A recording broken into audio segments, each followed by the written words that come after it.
నటీనటుల్లో ఆడవాళ్లు మగవేషం కట్టి పురుషులు స్త్రీలాగా అభినయించి మెప్పిస్తేనే నటరత్నాలుగా కీర్తి గడిస్తారు. ఇది నాటక రంగంలో తిరుగులేని సూత్రం. అలా ఎందరో నటీనటులు రంగస్థలంపై రాణించారు. నాటకాలు వేసే రోజుల్లో స్త్రీ పాత్రలను కూడా పురుషులు పోషించి రక్తి కట్టించిన సందర్భాలున్నాయి. అంతెందుకు మహానటులు నటరత్న ఎన్టీ రామారావు గారు చదువుకునే రోజుల్లో నాయకురాలు నాగమ్మ పాత్రలో నటించి అలరించారు. ఇక చిత్రసీమలో అడుగుపెట్టిన తరువాత రామారావు గారు మొట్టమొదట స్త్రీ వేషం వేసి ఆకట్టుకున్న చిత్రం అన్నా తమ్ముడు అనే చెప్పాలి. ఈ సినిమా 1958లో జనం ముందు నిలిచింది. ఇందులో ఎన్టీఆర్ గారు ఆడవేషం వేసుకుని పోలీసుల బారి నుండి తప్పించుకునే ప్రయత్నం చేస్తారు.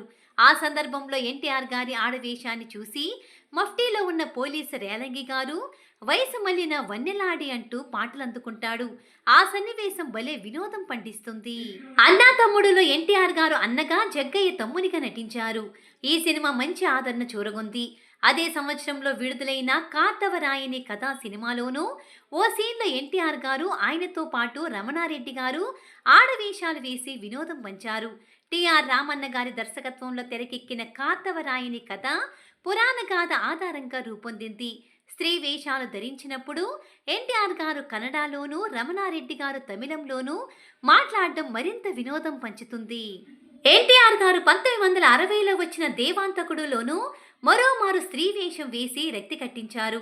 అందులో ప్రేమించిన అమ్మాయిని కలుసుకోవడానికి అలా ఆడవేషం వేసి మురిపించారు. తెలుగులో తొలి సోషియో ఫాంటసీగా రూపొందిన దేవాంతకుడు జనాన్ని విశేషంగా అలరించింది.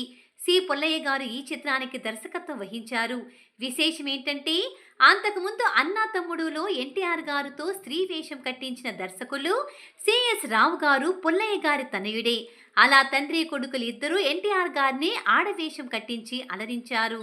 ఎన్టీఆర్ గారితో బి విఠలాచార్య గారి దర్శకత్వంలో డివిఎస్ రాజు గారు 1966లో నిర్మించిన పిడుగురాముడు సినిమాలోనూ రామారావు గారు మరోమారు ఆడవేషం వేసి రక్తి కట్టించారు. ప్రతి నాయకుడు రాసనాల గారు తరుముతూ వస్తే వారి బారి నుండి తప్పించుకోవడానికి ఎన్టీఆర్ గారు, పద్మనాభం గారు ఆడవేషాలు వేస్తారు. ఆ సందర్భంలో రంగులు రంగులు అంటే సాగే పాట చోటు చేసుకుంది. అంతకుముందు ఎన్టీఆర్ గారు అన్నా తమ్ముడులో ఆడవేషం వేసినా పాటలో ఆయనకు ఘంటసాల గారిని గాత్రదానం చేశారు. అయితే పిడుగు రాముడులో రామారావు గారికి ఎల్లారేశ్వరి గారు నేపథ్య గానం చేయడం విశేషం.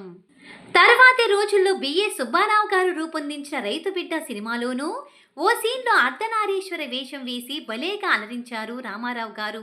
అప్పుడు సగం స్త్రీగా కనిపించి మురిపించారు. 1979లో విడుదలైన డ్రైవర్ రాముడు సినిమాలోనూ పోలీసుల బారి నుండి తప్పించుకోవడానికి చీరలు కట్టి ఎన్టీఆర్ గారు, సత్యనారాయణ గారు హోటల్లో పిండి రుబ్బేలా కనిపిస్తారు. కె రాఘవేంద్రరావు గారి దర్శకత్వంలో రూపొందిన డ్రైవర్ రాముడు ఘన విజయం సాధించింది. అలా రామారావు గారు ఆడవేషంలో కనిపించిన చిత్రాలు ప్రేక్షకులకు వినోదం పంచుతూ ఆకట్టుకోవడం విశేషం.